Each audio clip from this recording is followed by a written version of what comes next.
새날을 여는 새벽 말씀 나눔입니다. 오늘은 2025년 3월 10일 월요일이고 말씀을 전하는 저는 강민 목사입니다. 오늘 하나님께서 우리에게 주신 말씀은 마태복음 22장 15절로부터 22절까지 말씀입니다. 이에 바리새인들이 가서 어떻게 하면 예수를 말의 올무에 걸리게 할까 상의하고 자기 제자들을 헤롯 당원들과 함께 예수께 보내어 말하되, 선생님이여, 우리가 아노니 당신은 참되고 진리로 하나님의 도를 가르치시며 아무도 꺼리는 일이 없으시니 이는 사람을 외모로 보지 아니하심이니이다. 그러면 당신의 생각에는 어떠한지 우리에게 이르소서. 가이사에게 세금을 바치는 것이 옳으니까 옳지 아니하니까 하니, 예수께서 그들의 악함을 아시고 이르시되, 외식하는 자들아, 어찌하여 나를 시험하느냐? 세금 낼 돈을 내게 보이라 하시니 데나리온 하나를 가져왔거늘, 예수께서 말씀하시되, 이 형상과 이 글이 누구의 것이냐? 이르되 가이사의 것이니이다. 이에 이르시되, 그런즉 가이사의 것은 가이사에게, 하나님의 것은 하나님께 바치라 하시니, 그들이 이 말을 듣고 놀랍게 여겨 예수를 떠나가니라. 마태복음 22장 15절로부터 22절 말씀입니다. 사람들이 예수님과 대화할 때 가장 어려웠던 점이 뭐냐 하면 예수님이 누구인지를 모르고 있었다라는 겁니다. 알지 못하면 오해가 생기고, 오해가 생기면 엉뚱한 일들을 행하게 됩니다. 오늘 15절로부터 보겠습니다. 이에 바리새인들이 가서 어떻게 하면 예수를 말의 올무에 걸리게 할까 상의하고, 보시면 여러분, 바리새인들이 예수님을 말의 올무에 걸리게 하려고 했다고 합니다. 왜 그럴까요? 바리새인들 생각에는 예수는 자기들의 방해자였다라고 생각했기 때문입니다. 그러나 실제로 예수님은 바리새인들의 방해자가 아니셨습니다. 예수님은 그리스도로 바리새인들을 포함한 모든 인간들을 구원하기 위한 그리스도, 즉 구원자로 이 땅에 오셨습니다. 그러기에 저들의 방해자가 아니라 저들의 해결자로 오셨던 겁니다. 그런데 그들은 예수가 누구인지 몰랐기에 예수를 이해하지 못했고, 자신들을 구원할 구원자가 아니라 자신들을 방해할 방해자로 인식했던 겁니다.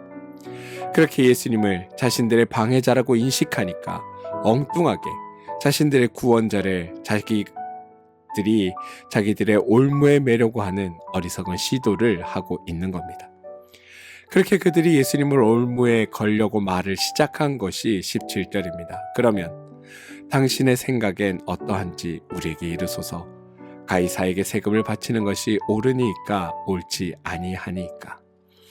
여러분, 이들이 전개하고 있는 이 말의 논리를 잘 이해할 수 있어야 합니다. 16절에 보시면 당신은 참되고 진리로 하나님의 도를 가르치는 사람입니다 라고 이야기합니다. 그렇고 17절에 그러한 대답이 나오기를 바라는 질문을 던지고 있다는 겁니다. 근데 그 질문이 뭐냐면, 가이사에게 세금을 바치는 것이 옳습니까? 옳지 않습니까? 라는 질문입니다. 이 질문을 할 때 이들이 기대하고 있던 대답이 무엇일까요? 바로 세금을 바치라 라고 하는 말입니다. 그러니까 지금 저들은 그러한 대답이 나올 수 있도록 말을 끌고 가고 있습니다. 그리고 만약 그대로 예수님께서 세금을 바치라 라고 대답을 하면 그 말에 예수가 올무에 걸려든다라는 생각을 하고 있는 겁니다. 그럼 이 말이 왜 올무가 될까요? 예수님은 자기 자신을 그리스도, 즉 메시아다라고 선포하셨습니다. 그리고 당시 바리새인들, 또 바리새인들 제자들, 혹은 사람들이 생각하는 그리스도 메시아는 바로 이스라엘의 구원자고 이스라엘의 해방자입니다. 저들 생각에는 현재 로마라고 하는 나라의 압제를 받고 있는 이 이스라엘의 해방자, 그러니까 메시아가 이 땅에 와서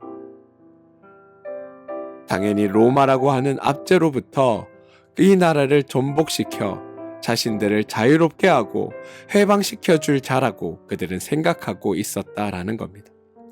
그러니까 그들의 생각에 메시아다, 그리스도다라고 하면 당연히 로마를 나라로 인정하지 않을 게 뻔하고, 그 나라의 세금을 내는 것을 인정하지 않을 것이라고 저들은 생각했다는 겁니다. 그렇게 생각하고 있을 때 만약 예수 스스로가 그리스도다 메시아라다고 선포하면서 동시에 로마의 세금을 내라라고 한다면 그건 메시아다운 행동, 즉 로마에게서 이스라엘을 해방시킬 자의 행동이 아닌 것으로 생각하고 있다는 겁니다. 그게 저들의 생각이었습니다. 그리스도가 누구며 그리스도가 무엇을 하는지에 대해 잘 알지 못한 채 자신들이 가지고 있는 선입견에 사로잡혀 주님을 오해하고 있었기에 바로 이런 것을 올무라고 생각했다라는 겁니다. 주님은 저들의 생각을 아셨습니다. 그래서 18절에 이렇게 대답하십니다. 예수께서 그들의 악함을 아시고 이르시되 외식하는 자들아 어찌하여 나를 시험하느냐. 본문 표현대로 그들의 악함을 아시고 다시 말해 그들의 간교함과 교환한 술수를 다 알고 계셨다라는 겁니다. 그래서 한마디 외식하는 자들아에서 그들에 대한 판단을 이미 끝내셨습니다. 이제 저들에 대한 주님의 답변을 한번 살펴보겠습니다. 저들이 말하는 세금은 인두세입니다. 이스라엘의 모든 성인들이 로마에 바치는 것입니다. 모든 사람들이 로마에 속해 있고 로마의 보호를 받고 있고 따라서 로마의 모든 시설들을 사용하고 있으며 정상적인 사람이라면 옳게 행동하는 사람이라면 그렇기 때문에 로마의 세금을 내야 한다라는 게 저들의 논리라는 겁니다. 따라서 저들의 말대로 하면 당연히 내야 하는 겁니다. 논리상으로도 로마에 속한 자는 로마의 세금을 내는 게 맞습니다. 그런데 그리스도라면 로마를 인정하지 않고 세금을 내서는 안 된다라는 게 그들의 생각이었다는 겁니다. 따라서 주님이 세금을 내야 한다라고 말하면 그는 그리스도가 아니다라고 주장할 수 있고 주님이 세금을 내지 말아야 한다라고 말하면 그는 로마의 법을 어겼다라고 말할 수 있는 상황이 된 겁니다. 올무에 걸려고 말의 함정을 만들어 냈습니다. 그리고 이 올무로부터 벗어날 수 있는 방법은 대답을 하는 것이 아니라 그것이 올무라는 것을 밝혀내는 일밖에 없습니다. 19절로부터 20절입니다. 세금 낼 돈을 내게 보이라 하시니 데나리온 하나를 가져왔거늘 예수께서 말씀하시되 이 형상과 이 글이 누구의 것이냐 이르되 가이사의 것이니이다. 이에 이르시되 그런즉 가이사의 것은 가이사에게 하나님의 것은 하나님께 바치라 하시니. 여러분, 지금 바리새인들은 세금 이야기를 통해 예수가 그리스도가 아니다라는 쪽으로 이야기를 몰고 가려고 했습니다. 그러니까 예수님의 대답은 세금을 냈느냐 안 냈느냐고 아무 관계없이 나는 그리스도가 분명하다라는 결론이 나와야 합니다. 자, 보겠습니다. 17절을 보시면 세금을 바치는 것이 라는 말이 나오죠. 여기서 이 바치다 라는 말은 말 그대로 제공하다, 내다 라는 표현입니다. 하지만 21절에서 예수님께서 가이사의 것은 가이사에게 하나님의 것은 하나님께 바치라 라고 말할 때 그 바치다의 의미는 돌려주다, 빚진 것을 갚다라는 의미입니다. 여러분, 지금 예수님의 대답의 포인트는 가이사의 것은 가이사에게 주고 하나님의 것은 하나님께 주라 이런 얘기가 아닙니다. 핵심은 20절인데요. 20절은 이렇게 나옵니다. 이 형상과 이 글이 누구의 것이냐? 이르시되 가이사의 것이다. 여기가 핵심입니다. 당시에 세금을 내는 데는 로마의 세금을 낼 때는 반드시 로마의 화폐만을 사용하게 되어 있습니다. 그래서 그 로마 화폐를 보면 가이사의 나라이기에 그 동전에 가이사의 얼굴이 있는 겁니다. 가이사의 글이 새겨져 있는 겁니다. 즉 가이사의 것은 가이사에게 바쳐야 된다라고 대답하기를 저들이 기대했다는 겁니다. 그래야 저들의 논리대로 너희가 지금 가이사의 나라에 살고 있지 않느냐? 그러니까 가이사에게 빚을 지고 있다. 그렇게 빚을 지고 있으니 세금을 내서 빚진 것을 돌려주고 갚아야 한다라고 말하고 있다는 겁니다. 저들이 그런 논리를 주님 앞에 주장한 겁니다. 그리고 그 논리를 다 받아주셨습니다. 저들의 생각에 동조해 주신 겁니다. 그런데 여기에서 반전이 일어납니다. 하나님의 것은 하나님께 바쳐라 라는 말을 덧붙이셨다는 겁니다. 이제 잘 보시기 바랍니다. 세금 낼 돈을 갖고 와라 그러셨습니다. 근데 갖고 와 보니 거기에 형상이 새겨져 있습니다. 가져온 걸 보니 가이사의 형상이고 가이사의 글입니다. 그러니 가이사의 것입니다. 좋아. 가이사의 것은 가이사에게 바쳐야 된다. 너희들이 그렇게 주장한다면 그래, 나도 그 생각에 동의한다. 그러면 하나님의 것은 하나님께 바쳐야 하지 않겠느냐라고 말씀하고 있다는 겁니다. 가이사의 것, 그래, 가이사에게 바쳐라. 좋아. 이제 세상을 한번 보자. 너희가 살고 있는 이 세상은 어디서 났느냐? 이 세상을 누가 만들었느냐? 이 세상에 하나님의 형상이 새겨져 있느냐? 라고 묻는다면 바리새인들이 뭐라고 대답해야 할까요? 하나님이 만드셨습니다. 하나님께로부터 왔습니다. 하나님의 속성과 하나님의 성품과 형상과 원리에 따라 이 세상이 운행되고 있습니다. 그렇지.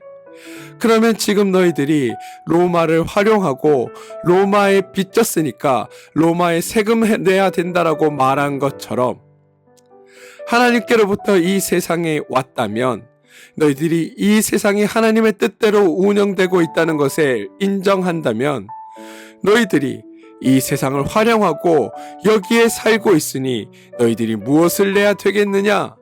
하나님께 세금을 내야 하는 것 아니냐? 그런데 너희가 하나님께 세금을 내고 있느냐라는 겁니다. 너를 보자. 너는 어디서부터 왔느냐? 너는 어떻게 생겼느냐? 너에게 하나님의 형상이 있지 않느냐? 너도 하나님이 창조하셨고 너를 하나님의 형상 따라 만드셨다. 그러면 내 속에 있는 그것이 무엇이냐? 바로 하나님의 형상과 하나님의 속성과 하나님의 성품이 너에게 새겨져 있지 않느냐? 너희들이 나에게 말했지. 가이사의 형상과 가이사의 글이 있으면 누구 거다? 가이사의 것이다. 그렇다면 하나님의 형상과 하나님의 속성이 담겨있는 너희는 누구 거냐? 하나님의 것 아니냐? 그러면 너희도 하나님께 세금을 바쳐야 하는 것 아니냐라는 게 주님의 이 질문에 담겨있는 이야기라는 겁니다. 그런데 여러분, 그걸 할 수 있습니까? 말은 맞는데 우리가 하나님께 세금을 바칠 수 있느냐라는 말입니다. 가이사의 것, 그래, 가이사에게 낸다고 치자. 그러면 너도 너의 논리대로 하나님의 것 하나님께 내라. 너희들이 하나님의 것에 대해 하나님께 세금을 바친다고 한다면 너는 살아갈 수 있겠느냐? 너는 하나님께 세금 내며 살고 있느냐? 이렇게 질문하고 계시다라는 겁니다. 너희들 말대로 하면 너무 맞는 말이다. 그런데 그 말대로 하나님께서 너희 가운데 갚으신다면 너희는 살 수 있겠느냐? 아무도 살지 못한다 라는 것이 주님의 말씀이라는 겁니다. 보십시오, 여러분. 저들의 논리, 저들의 구조, 저들의 이론은 너무나 합당하고 정교한 것처럼 보입니다. 그런데 그것을 우리에게 하나님께서 적용시키면 우리는 살 수가 없습니다. 여러분, 우리는 언제나 어떤 합리성을 들고 나옵니다. 우리는 언제나 어떤 정당성을 가지고 나옵니다. 그런데 하나님이 우리를 향해 우리가 서로에게 대하는 것처럼 서로에게 합리성과 정당성을 들고 우리를 대하신다면 우리가 살 수 있을까요? 하나님께서 우리에게 오실 때 합리성과 정당성을 들고 우리를 그 잣대로 판단하신다면 우리 중 그 누가 하나님의 구원을 얻을 수 있다라는 말입니까? 그래서 언제나 하나님은 우리 가운데 나오실 때 그 합리성과 정당성을 들고 오시는 게 아니라 그 이상의 것을 들고 나오시는 겁니다. 그게 뭐냐? 은혜, 사랑, 긍휼. 그게 하나님께서 우리 가운데 나올 때 가지는 잣대이며 기준이라는 겁니다. 왜? 그래야 우리가 살 수 있으니까. 사랑하는 성도 여러분, 오늘 바리새인들이 성전세를 거두는 논리, 로마가 로마세를 거두는 논리, 그 죄의 구조 논리를 그대로 이 바리새인들은 자신들의 행동에 적용했습니다. 그리고 그 행동대로 예수님께 답을 요청했습니다. 그런데 예수님은 인간적인 죄의 구조로 행동하신 것이 아니라 하나님의 생각과 하나님의 가치로 행동하고 말씀하셨습니다. 내가 너희를 위해 왔다. 내가 너희를 위해 굳이 이렇게까지 할 이유가 없으나 나는 너희를 사랑하고 너희를 긍휼히 여기기에, 그래서 너희를 구원하기 위해 내가 이곳에 왔다. 합리성과 정당성과 논리성으로 설명되지 않는 은혜와 긍휼의 원리로, 하나님의 자비의 원리로 내가 너희를 구하기 위해, 너희를 위해 십자가를 지기 위해 내가 이곳에 왔다. 너에게 와서 너희를 먹이고 입히고 가르치고 치유하고 회복시키며 더 나아가 너희를 위해 십자가를 질 것이다. 이렇게 너희를 위해 내가 사역을 하면 너희는 내게 세금을 내야 할 것 아니냐라고 말씀하시는 것이 아니라 거저 준다. 은혜로 준다. 내가 이 모든 것들을 너희에게 선물로, 은혜로 거저 준다. 그게 하나님의 뜻이고 하나님의 마음이다. 주님은 이 얘기를 지금 우리 가운데 들려주고 계시다라는 겁니다. 사랑하는 성도 여러분, 예수님께서 저와 여러분을 위해 십자가를 지셨습니다.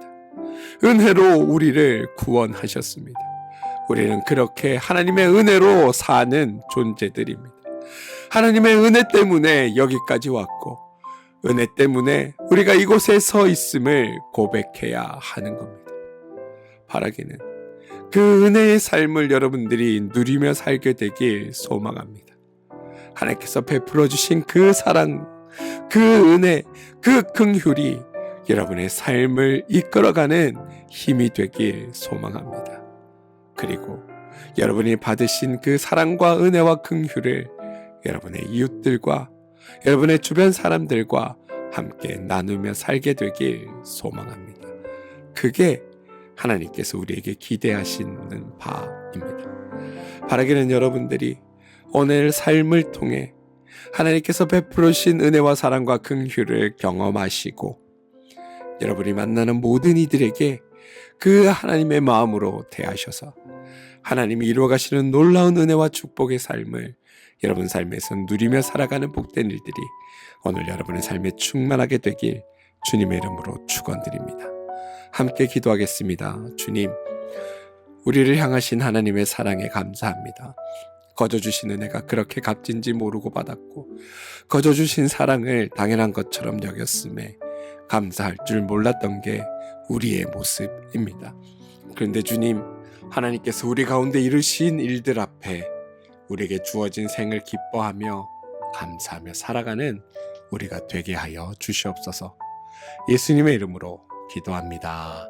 아멘.